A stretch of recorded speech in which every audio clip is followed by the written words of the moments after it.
Père et du Fils et du Saint-Esprit, ainsi soit-il.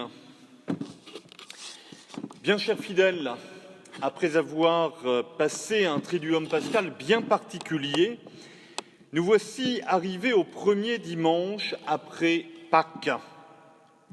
Il porte aussi le beau nom de dimanche in albis, puisqu'autrefois, après avoir porté leur habit blanc durant toute la semaine de Pâques, les nouveaux baptisés ou néophytes venaient de le déposer.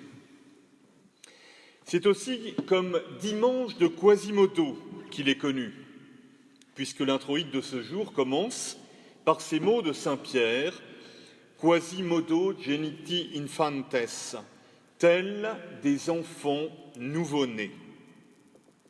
Depuis peu, l'Église le nomme également dimanche de la miséricorde. Que nous dit saint Jean dans l'épître d'aujourd'hui ? Mes bien-aimés, tout ce qui est né de Dieu est vainqueur du monde. Et la victoire qui a vaincu le monde, c'est notre foi. Quel est le vainqueur du monde, sinon celui qui croit que Jésus est le Fils de Dieu ? Cet épître, voyez-vous, nous rappelle très opportunément que nous sommes victorieux. Oui, mes bien chers amis, le temps pascal tout entier est un temps de victoire. Victoire tout d'abord du Christ ressuscité sur la mort, qui est la conséquence du péché.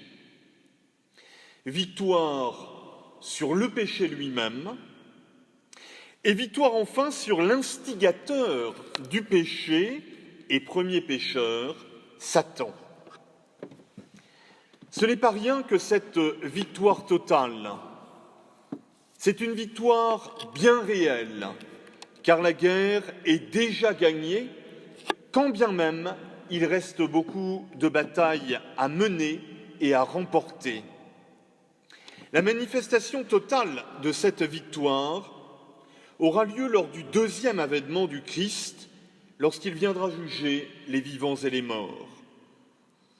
Saint Jean nous enseigne donc que nous sommes victorieux si d'abord nous croyons à Jésus, Fils de Dieu. Par la foi, la racine du salut nous est donnée. Aux catéchumènes d'ailleurs, lors de leur baptême, on pose la question « Que demandez-vous à l'Église de Dieu ?» La foi. Que vous procure la foi ? La vie éternelle. Ainsi donc, ce qui est premier, c'est la foi. Mais qu'est-ce donc que la foi ? Elle est un don gratuit de Dieu qui nous permet, si l'on peut dire, de capter la lumière divine.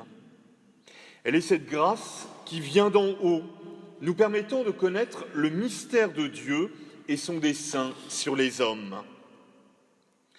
Si Dieu ne nous donnait pas un accès à lui, alors nous ne connaîtrions presque rien des choses d'en haut. Il nous faut donc demander la foi, car elle n'est pas un dû, mais un don. Il nous faut souvent implorer Dieu de nous éclairer et de nous donner cette lumière sur les vérités surnaturelles qu'il a bien voulu nous révéler. La foi est également un climat, en ce sens que le chrétien vit de sa foi. Sa pensée, son univers sont modelés sur ce qu'il croit. La foi doit avoir un impact réel sur le milieu dans lequel évolue le chrétien. Puisque le chrétien, par sa foi, voit plus large et plus loin que le monde, alors sa vie entière s'en ressent. La foi est également un combat. Le monde n'aime pas, en effet, qu'on lui rappelle qu'il existe un monde supérieur au sien. Aussi va-t-il souvent vouloir tout résoudre par lui-même, ou même écarter la foi, ou même la persécuter. Nous ne devons pas en avoir peur. Le Christ nous avait prévenus.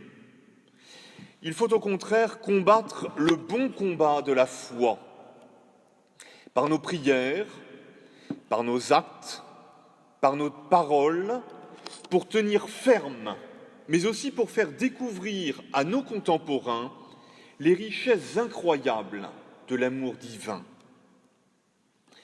En ce temps pascal, qui est aussi temps de confinement, je vous invite à renforcer votre foi, ou plutôt à demander à Dieu de la rendre plus ferme.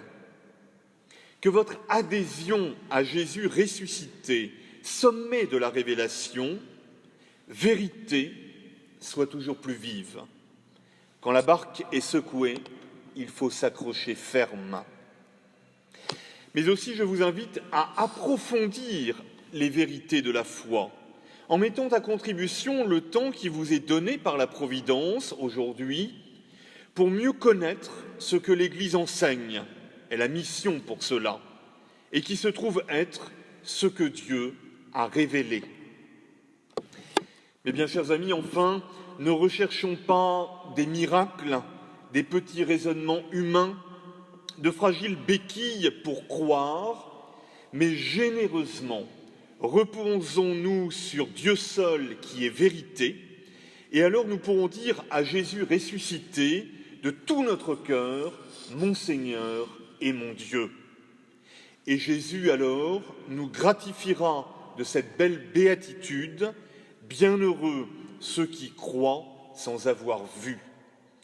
Que Notre-Dame, dont la foi n'a fait que croître tout au long de sa vie, nous y aide, ainsi soit-il.